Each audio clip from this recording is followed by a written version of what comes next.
Welcome to Kids World. एक दफा का जिक्र है कि एक सरसब्ज और हरी भरी जंगल में एक छोटी सी लोमड़ी रहती थी जिसका नाम फिन था। फिन को उसकी चमकती हुई सुनहरी पशम, होशियारी और सबसे बढ़कर उसके मेहरबान दिल की वजह से जाना जाता था। जंगल के दूसरे जानवरों के ब्राकस फिन को दूसरों को तंग करना या शरारतें करना पसंद नहीं था। वो हमेशा मदद करने की कोशिश करता था।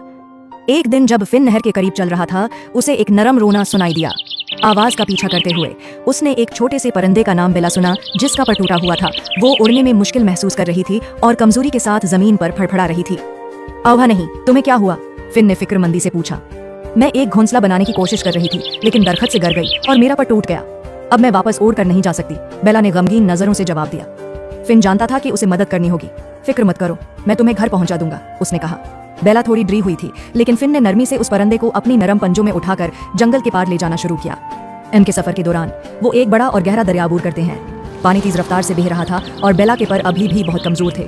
मैं ये दरिया पार नहीं कर सकती, बेला खौफ से बोली। मैं कभी अपने घोंसले तक नहीं पहुंच पाऊंगी। फिन ने थोड़ी देर सोचा, फिर मुस्कुराकर कहा, मेरे पास एक आइडिया है। उसने नजदीक ही एक बड़ा और मजबूत पत्ता पाया और उसे पानी पर फैला दिया। एहतियात से उसने बेला को पत्ते पर बिठाया और पानी के पार धकेल दिया। बेला इतनी हैरान हुई कि वो खुशी से चहचहाकर उनके साथ महफूज तौर पर दूसरी तरफ पहुंच गई। जब वो बेला के घोंसले तक पहुंचे, उसने खुश होकर चहचहाकर कहा, तुम्हारा बहुत शुक्रिया फिन, तुम्हारे बगैर मैं कभी नहीं पहुंच पाती। फिन मुस्कुराकर बोला, मैं बस खुश हूं कि मदद कर सका। कुछ हफ्तों बाद जंगल में एक सख्त तूफान आया। वो तेज चल रही थी और बारिश जोर व शोर से हो रही थी।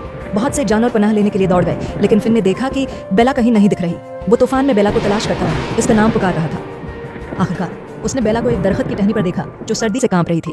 तुम यहाँ क्या कर रही हो? फिन ने परेशानी से पूछा। मैं अपने घोंसले के बारे में इतनी फिक्रमंद थी कि मैं वहाँ रहकर इस बात को यकीनी बनाने की कोशिश कर रही थी कि वो महफूज रहे, बेला ने गमगीन आवाज में कहा। फिन ने बगैर किसी तवक्कुफ के बेला को नरमी से उठाया और एक आरामदह गार में ले आया जो उसने तलाश किया था। अब तुम महफूज हो, फिन ने कहा। हम यहाँ रहकर तूफान के रखने का इंतजार करते हैं। तूफान बाहर जोर से जारी था, मगर गार के अंदर बेला को फिन की मेहरबानी की बदौलत गर्मी और सुकून मिल रहा था। जब हम यहाँ रहकर तूफान के रखने का इंतजार करते हैं। तूफान आखिरकार रख गया। बेला ने कहा, तुमने मेरी 2 बार मदद की है, फिर मैं तुम्हारा एहसान कैसे चुका सकूंगी? फिन मुस्कुराकर बोला, तुम्हें मुझे बदला देने की जरूरत नहीं है। मेहरबानी वो सबसे बड़ी चीज है जो तुम दे सकते हो, और ये हमेशा वापस आती है। इस दिन के बाद बेला और फिन बेहतरीन दोस्त बन गए। वो एक दूसरे की मदद करते रहे और जंगल के तमाम जानवरों की भी मदद करते थे। और जानवरों ने जल्द ही सीख लिया कि हकीकी खुशी दूसरों की मदद करने और मेहरबान होने से आती है।